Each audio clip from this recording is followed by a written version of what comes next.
There is a moment that happens to all of us. Someone asks how we are, and for a split second, a true answer rises in our throats.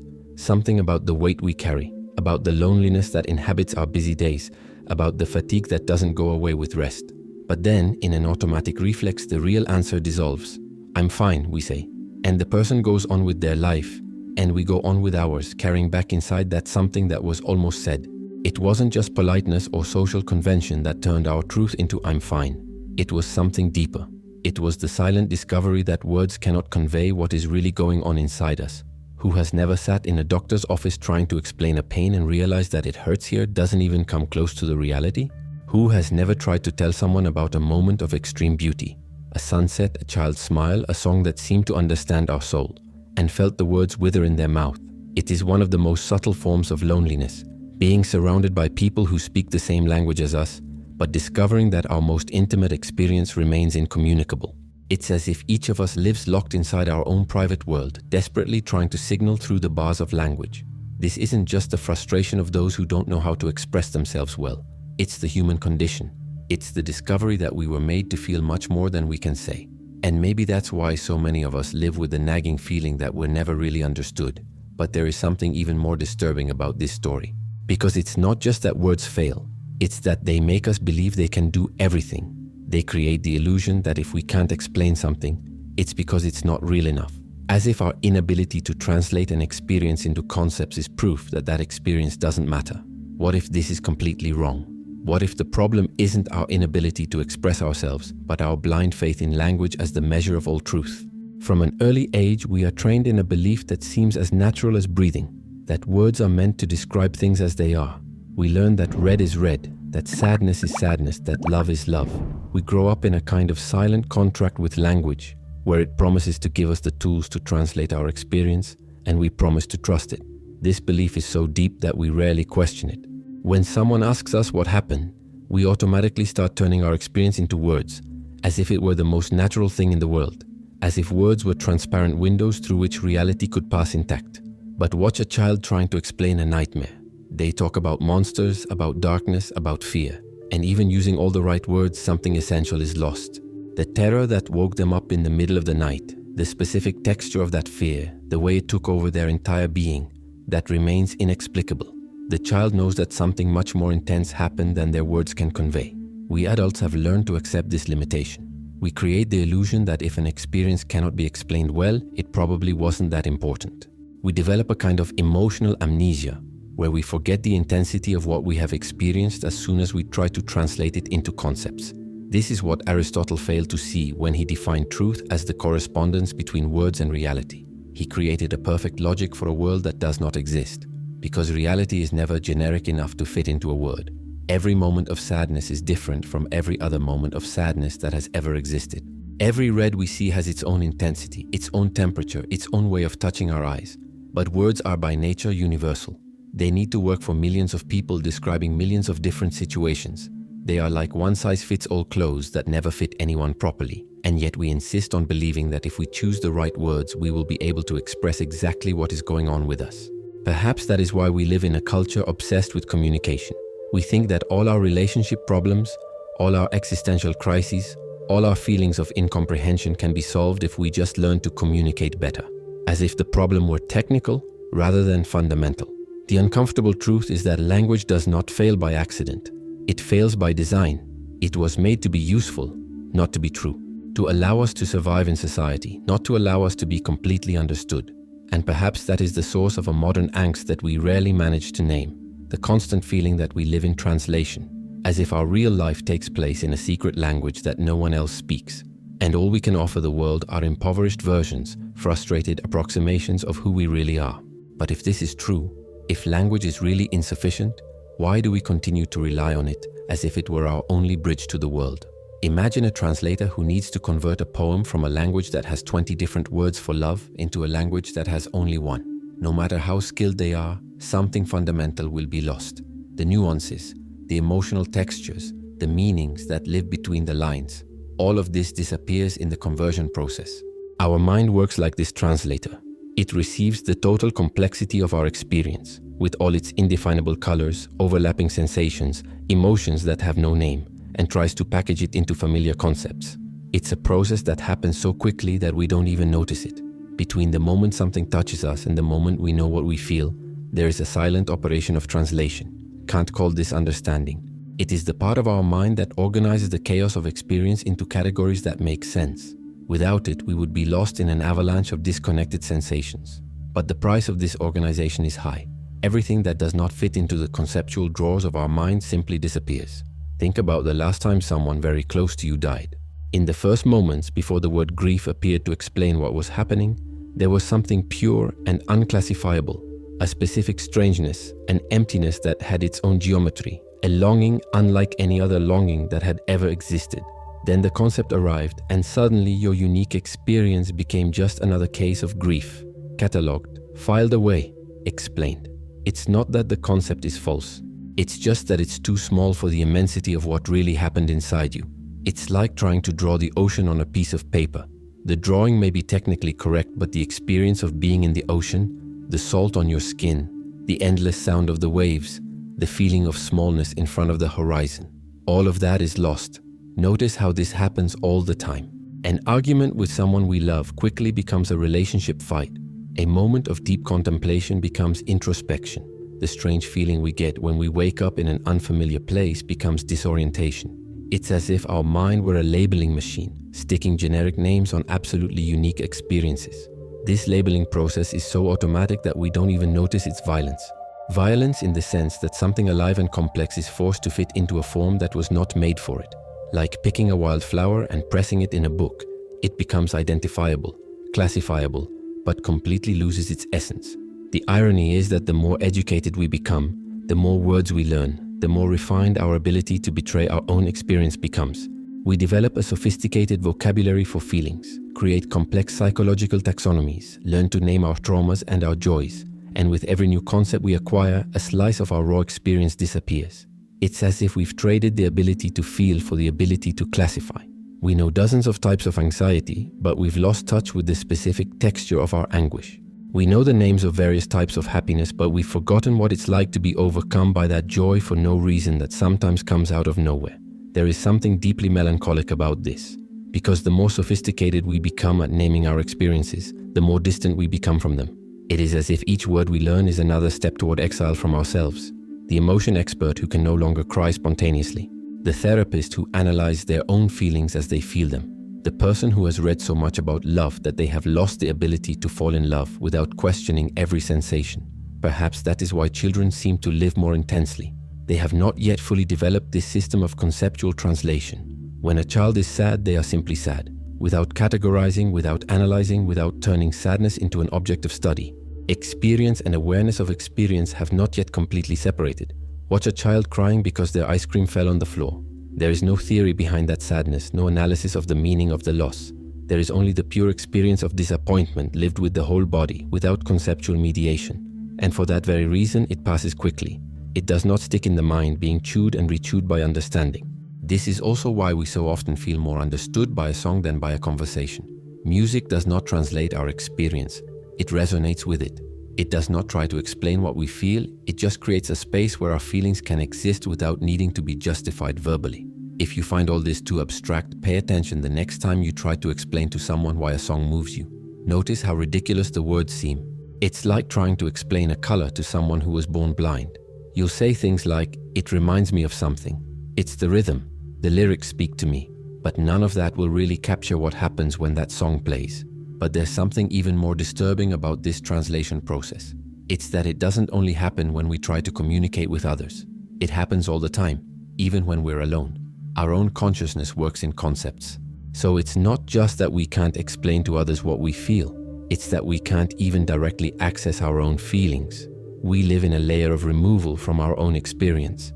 It's as if we were watching our lives through a window that distorts everything that passes through it. And the most tragic thing is that we have become so accustomed to this distortion that we forget that there is something on the other side of the window. This is the most subtle betrayal.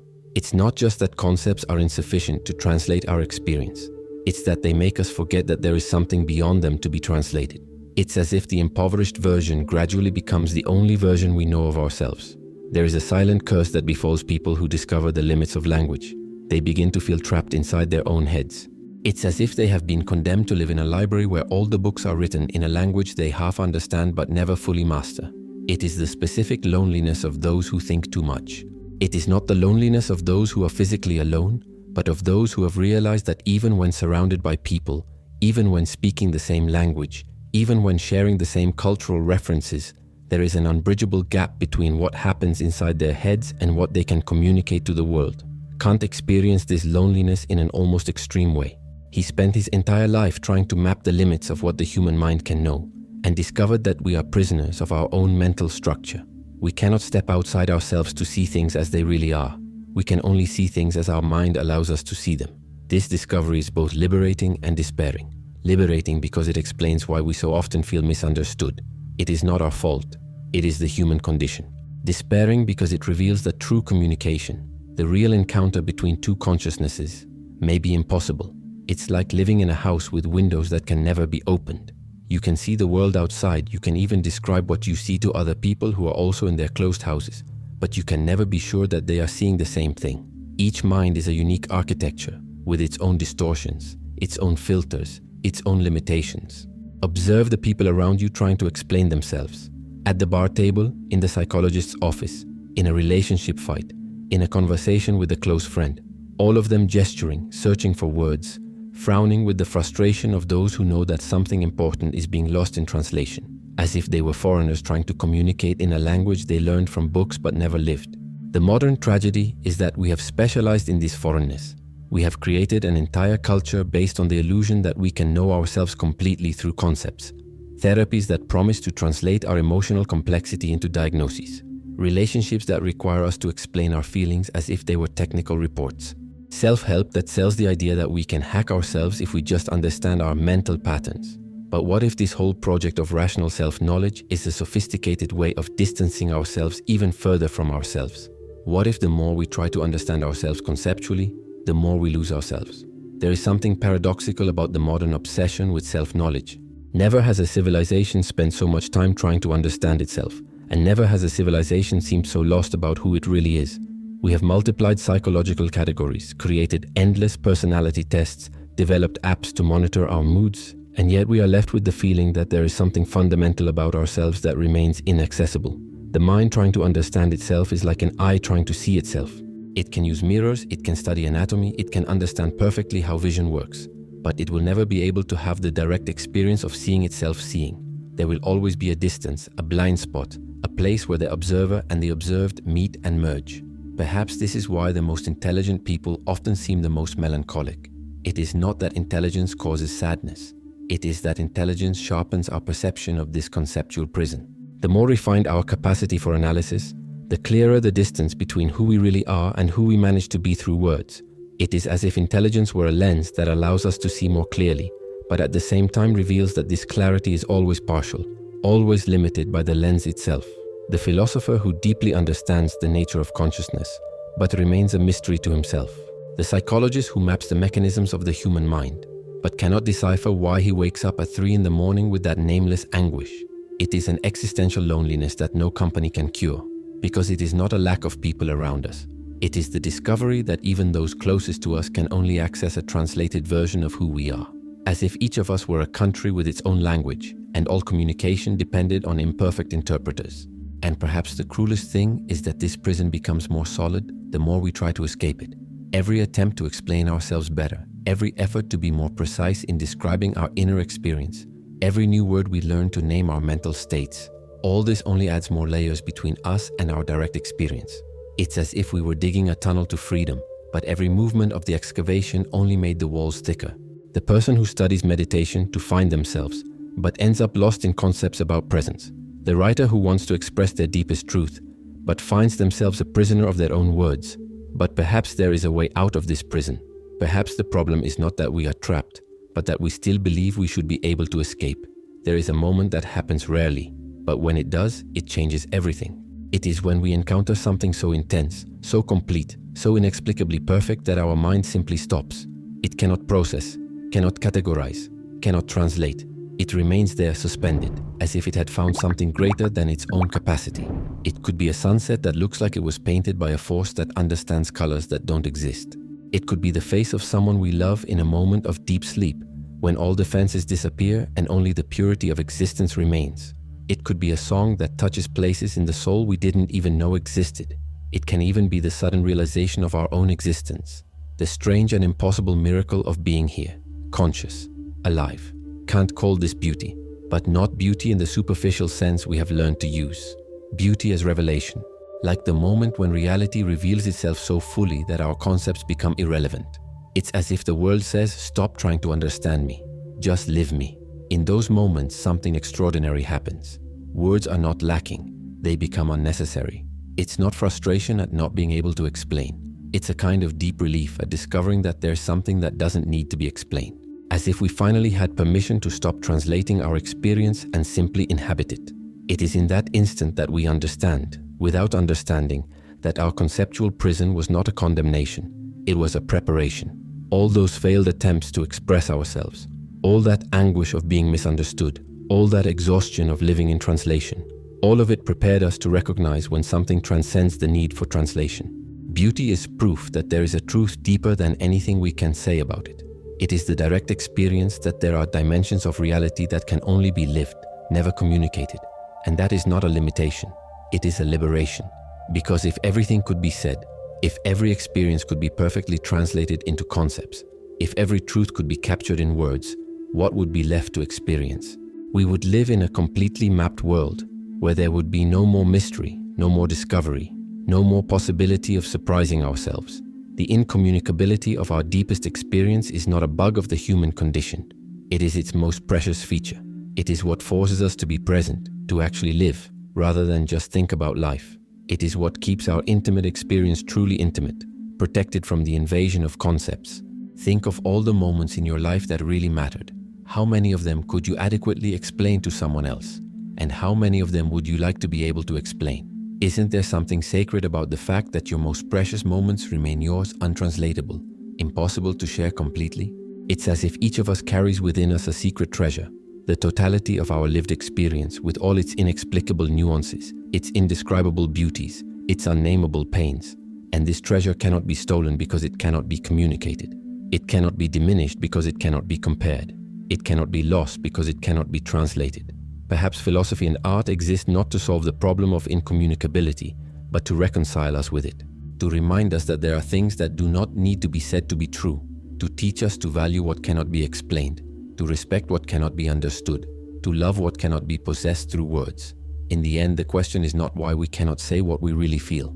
The question is, why did we think we should be able to? Why have we turned our inability to translate our most intimate experience into a source of suffering, when in fact it is the source of our deepest humanity? The truth that is not said is no less than the truth that is said.